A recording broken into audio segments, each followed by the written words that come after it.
Are you ready? Welcome to the Sydney Property Muppets podcast. My name is Lawther. I'm the real estate agent, and with me forever is Clarke, the buyer's agent. Welcome, Chris. Lovely to see you. Looking in a jacket, looking fancy. I love your white shoes. Mate, trying to polish myself up from time to time if I can. I love it, mate. I was going to say... I think like every episode you start with like a nice little compliment. You're looking good too, my friend. Oh, thank you. Look almost like you don't age in a week. Change your shirt either. Yes. I actually got told I don't age at all. Beautiful. So, Benjamin Button. But talking about changing, not changing, I had a client this week talking about they wanted me to do an appraisal on an investment. Congrats. Thank you.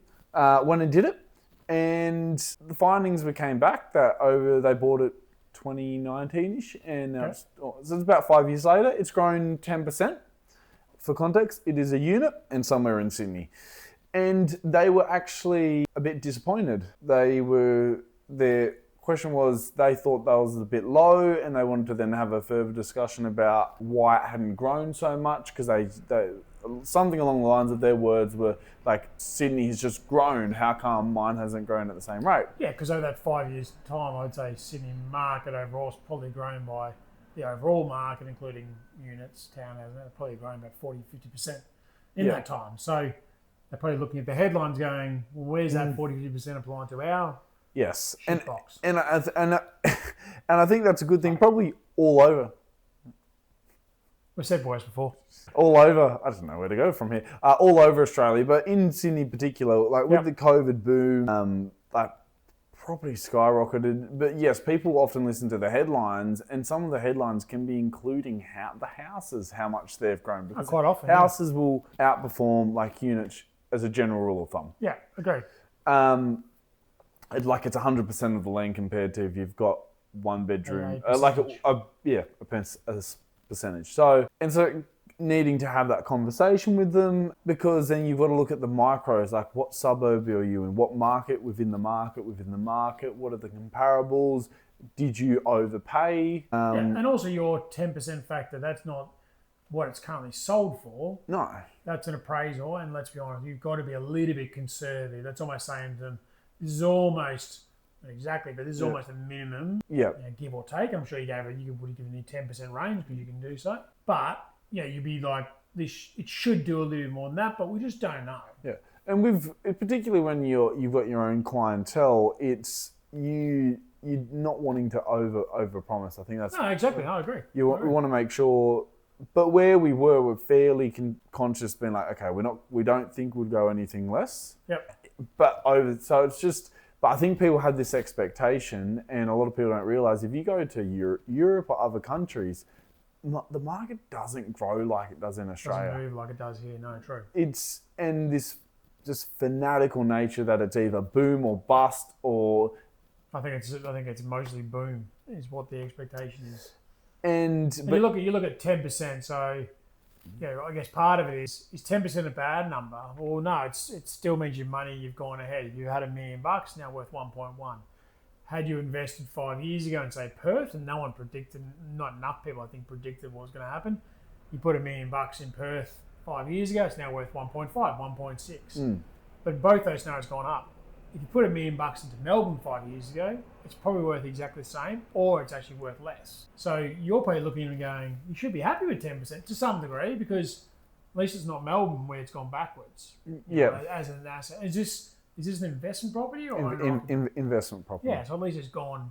At least it has moved forward. It's gone up, and I think probably what this episode's pointed is, just because you buy in Sydney, it's not guaranteed that you're going to reap those rewards straight away. No. Now, I guess in most cases in Sydney, you're going to be going up. Once again, using most cases as a bit of a generalization, but you're going to be doing well. But you don't know when it's going to go up. You don't know when it's going to plateau. But you just need to be patient in buying. Yeah, you just need to be wise with where you're buying and why and where. Yeah, and probably not a long enough episode for us to really digest into those factors. Yeah. But something I think both of us like to do is give maybe 3 tips. Yeah. Of if we Three? I've only got 3. You've only got 3. So, this is, we set off camera. You could easily, both of us, give 20, 30 things of what to look for. So these are things like either what not to do or what to do. You're buying a property in Sydney and you want to have capital growth, right? I reckon go back one Back and each. forth. You go first. What's your first? No, your number one tip. What's the first one? Capital growth, buy a house. Buy a house, buy land. Yep, cool. Yep. My one, buy something that has a layout that will likely attract families, right? Now I'm going to go on a little bit here, but I'm going to say, if you're buying something like a one-bedroom apartment, guess what? That's only going to be attractive to singles, maybe a couple, but very high likely investors. And all those people are going to probably crunch the actual equation on it, not get emotionally involved. Yep. So if you buy somewhere you see a family, even if it's just a two-bed apartment, it's the right layout, right configuration, there's potential a family might see themselves in there if it's got the right layout. Don't buy a property, particularly investment, for tax purposes. God, yeah, great one, like that. Natural light, right? And you can buy something that doesn't have any good natural light, but only on the basis that you can install it or change it.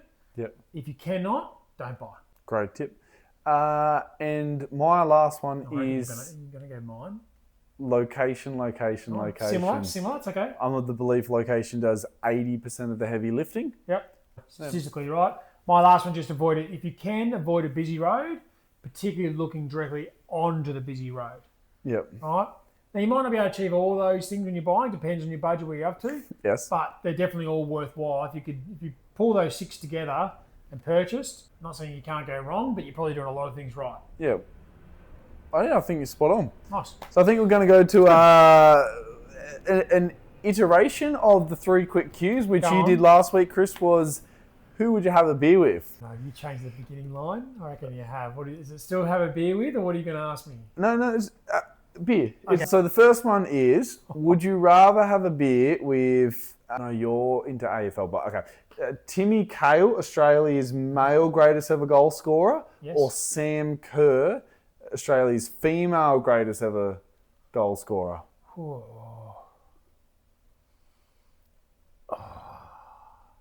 Timmy Gale. Timmy Cahill? I think it was Sam Kerr like a year. No, she's probably done nothing wrong, but the last year's probably not been the best in terms of average. the best year. In saying that, Timmy Cahill. I'd love to have beer with both of them. Yeah, Yeah. So, well, it's. You got to phrase that last week. I'm glad to pinch that line. Go on. What's next? Wait to the last question. Oh, God. The second one is: would you rather have a beer with Jimmy Carr or Ricky Gervais? Ricky Gervais. Yeah. Yeah. Okay. Cool. Final one. I should have had a spare. Would you rather have a beer with Stalin or Hitler? Hitler. I like it. I'd rather have a beer with neither of them.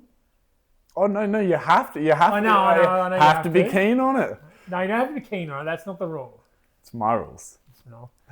Very good. Sorry, buddy. All right. Well, homework for the week. We want a 5-star review on the platform you're on. So whether that's on Spotify or whatever it may be. Apple Podcast. Apple Podcast. Is it working well at some point? Is it working? No. Seems to be. Watch your space. But thank you all for dropping by. Happy house hunting. Cheers.